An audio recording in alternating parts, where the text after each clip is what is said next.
Hello friend, welcome to you in official YouTube channel of Prashant Elwame. Today we are going to discuss the topic about design of sun key. Here the diagram represent shaft and key assembly. Here in this topic we design this type of sun key. The key is a very important element which are used to transmit power from shaft to other mechanical element like pulley and gear. First of all, the first step is failure of sun key under shearing. Okay, whenever the sun key is fails under shear, then its cross-sectional area is look like this.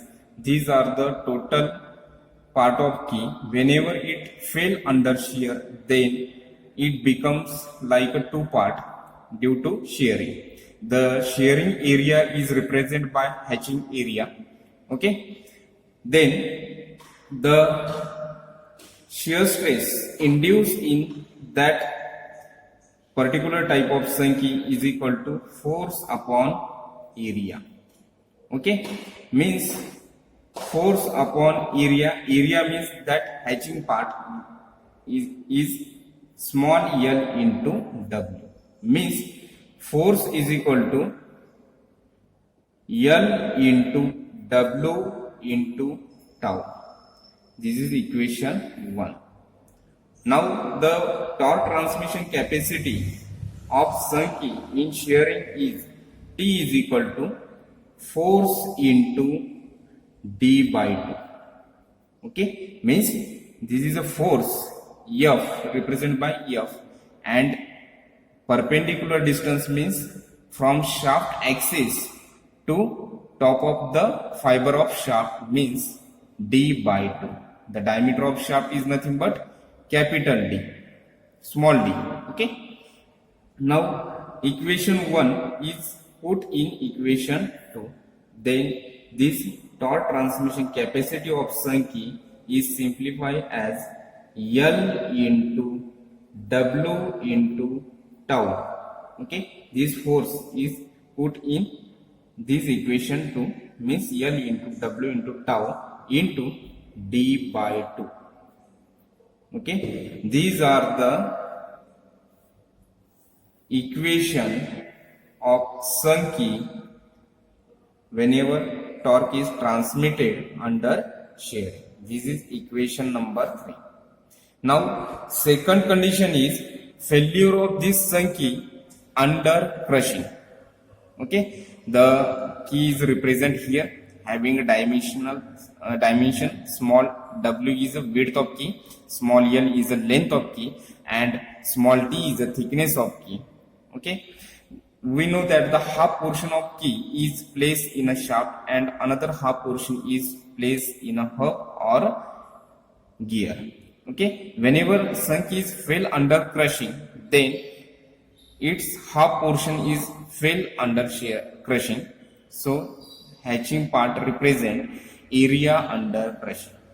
Now the crushing stress is indicated by sigma ck and is equal to force upon area.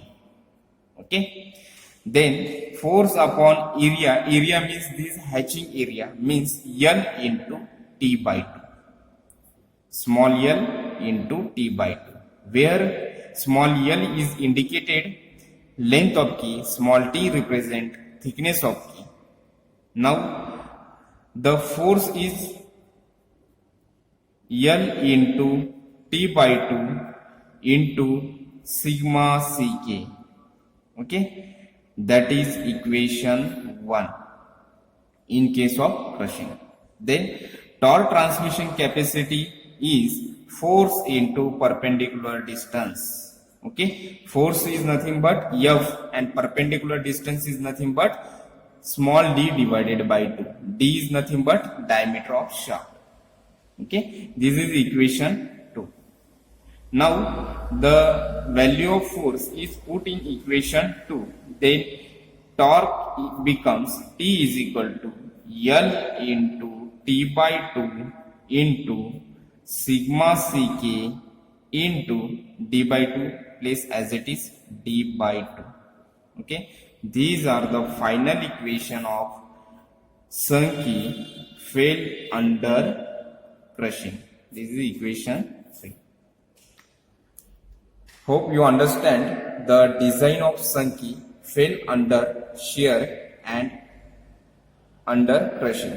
In shear, the torque transmission capacity becomes small l into W into tau into d by 2, where T is represent torque transmission capacity of Sankey, small l is represent length of Sankey, small w is represent width of Sankey, tau is represent shear stress of Sankey, and small d is the diameter of shaft. Similar here, small t is a torque transmission of Sankey, small l is the length of Sankey, and small t is the thickness of Sankey. Sigma ck is nothing but crushing stress, and small d is represent diameter of shaft.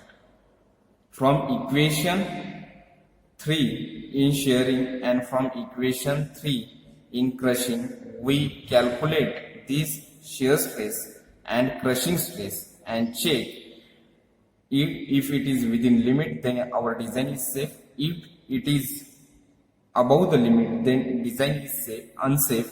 Then we need to modify the dimension of key, like length of key, width of key, and its thickness. Hope you understand the design procedure of Sankey. Thank you very much.